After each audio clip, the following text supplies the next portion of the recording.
Hi guys, welcome back to the channel. FPL Consult here, and today we're going to take a look at my Game Week 17 team selection. Now at the moment, Erling Haaland is still in my Game Week 17 team. I have not removed him yet.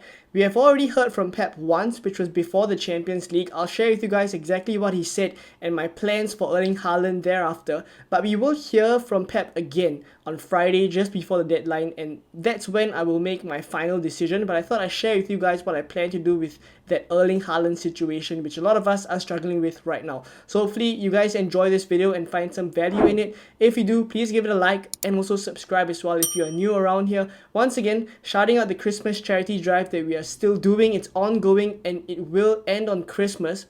So if you want to contribute, all you have to do is hit that subscribe button if you aren't subscribed already, and I will be donating more money to charity. More information is in the description down below.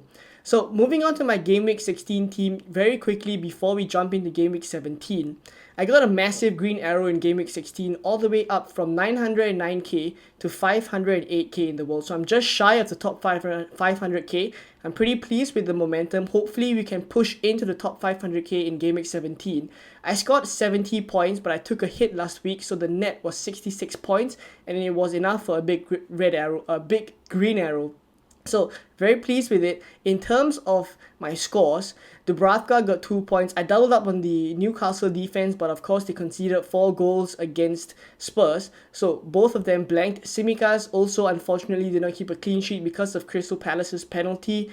And Pedro Porro, I have to say that bringing him in last week was one of the better decisions I've made, because if I had brought Reece James in, who was a player that I was considering to bring in instead of Porro at that point in time, I would be in trouble because Reece James is now ruled out for about 2 to 3 months with another hamstring injury. So I'm pretty pleased that I went for an option that was safer and basically someone that is a little bit more reliable in terms of injury record. So Porro, 5 points there as well. He was quite unlucky not to get the clean sheet at the end, but it is what it is. He was still quite a differential for me. I think moving forward, a lot of people will start to jump on him. So I guess I'm glad that I have him in my team already.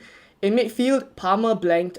Chelsea unfortunately lost, and it's kind of a situation right now where none of us are really very comfortable with Chelsea assets, but they do have the best fixtures.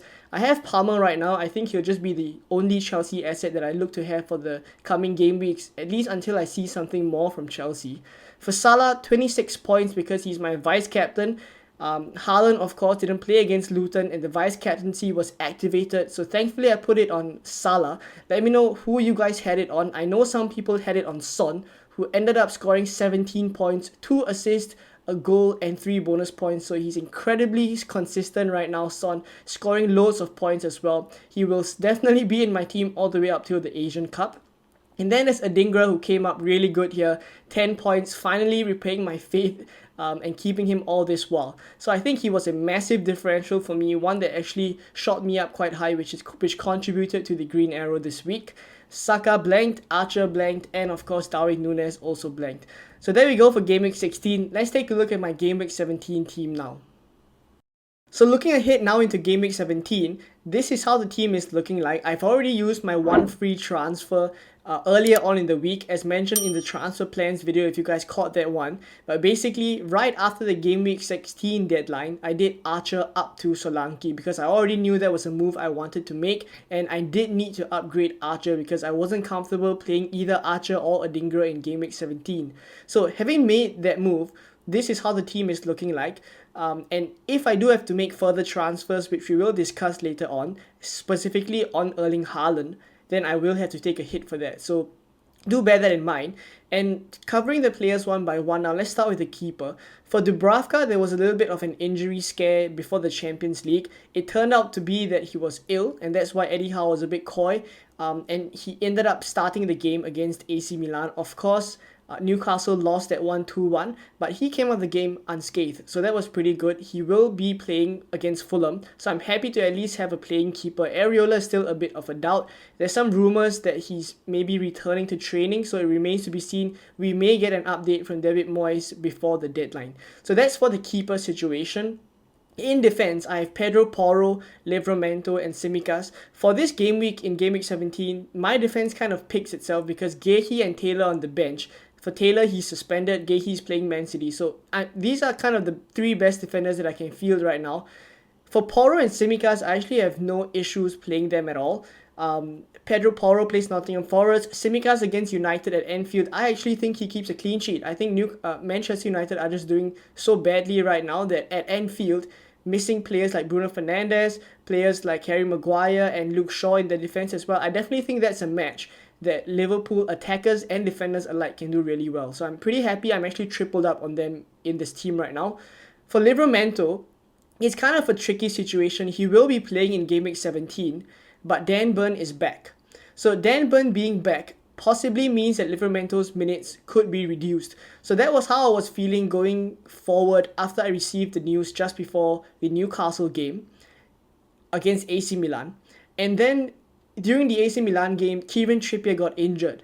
So now I guess it seems as if Livramento's plays, even though for Game Week 17 he's already going to play because Trippier is suspended, it seems as if maybe Dan Burn plays left back for the foreseeable future and Livramento covers for Trippier for however long Kieran Trippier is injured for. So I think with Livramento, I'm kind of monitoring the situation with Trippier as well, see how long he'll be out for, and that kind of is the time span that Livramento will be in my team, because he will be an issue once both Dan Burn and Trippier are fit. So that's something that's on my mind. For Game Week 17, no issues though, he will still be playing against Fulham.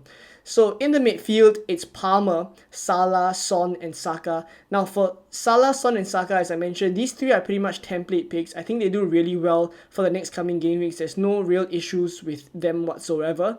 Son and Salah, of course, will be leaving soon in Game Week 21, so they will be issues that I have to address soon.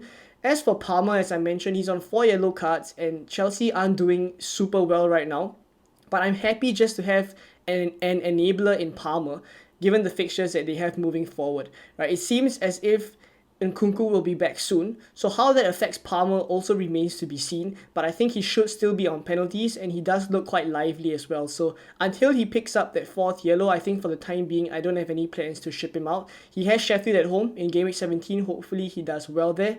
Up front is Darwin Núñez, Solanke, and Erling Haaland. So obviously the main issue here is Erling Haaland. He is currently yellow flagged, 50% to play on the official FPL website.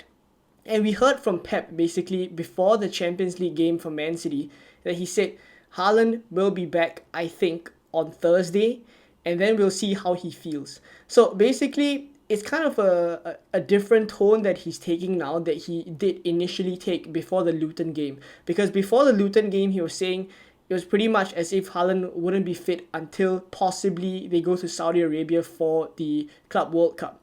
But now it seems as if maybe he's back on Thursday, and the interpretation of him being back can be in many different ways. You can interpret him as him being back in training. You can also interpret it as him being back at the Man City camp, and basically he could still be injured, he could still be going through some rehabilitation or physiotherapy and things like that. So him being back, I feel at this point in time is not a good enough indication, but that for now is the best update that we have from Pep. So we will thankfully hear again from Pep just before the deadline. Whether it is conclusive or not, hopefully it gives us more information, but at least now I have a little bit more of a firm plan on Erling Haaland. So it's pretty straightforward for my team. It may not apply to all of your teams, but for those in similar positions as mine, this is my plan. If Erling Haaland is ruled out for Crystal Palace, I'm going to take a hit to remove him for Ollie Watkins, because eventually come Game Week 18, I will need Ollie Watkins, and I will just be moving that hit forward now to Game Week 17. Because if you take a look at my team, I only have 0.7 million in the bank.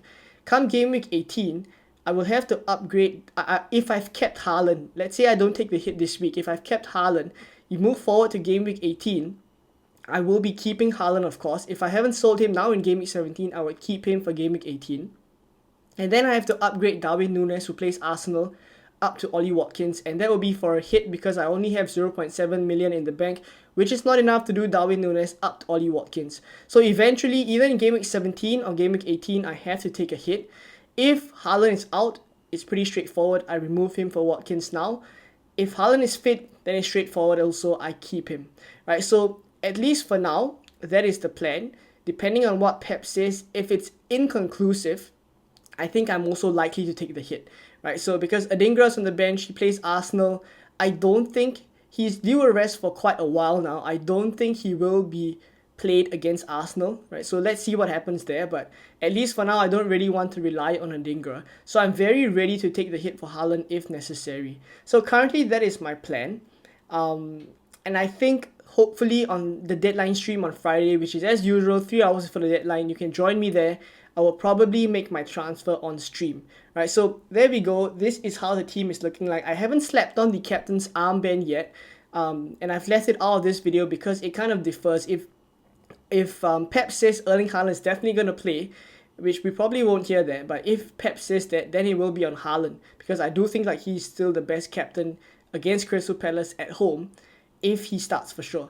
But then again, there's also Salah who plays Manchester United at home. So if you ask me for now, if I were to captain someone right now, it's Mo Salah. But the reason why I haven't put it on him, I haven't included the armbands in this video, is because I want to see what Pep says on Erling Haaland first. So there we go.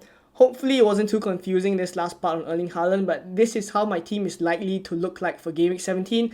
Let me know what you guys think of it. Am I missing any players? What are your plans for Game Week 17? Let me know down in the comments below. But if not, thank you for watching to this point. Once again, shouting out the Christmas charity drive that we're doing. All you have to do is hit that subscribe button if you enjoyed the video, if you've been watching my content all this while but you haven't yet. All you have to do is hit the button and I will be donating more to charity. So all for a good cause, and I'll catch you guys in the Game Week 17 deadline stream as usual. This time it's on Friday, 3 hours before the deadline. Bye-bye.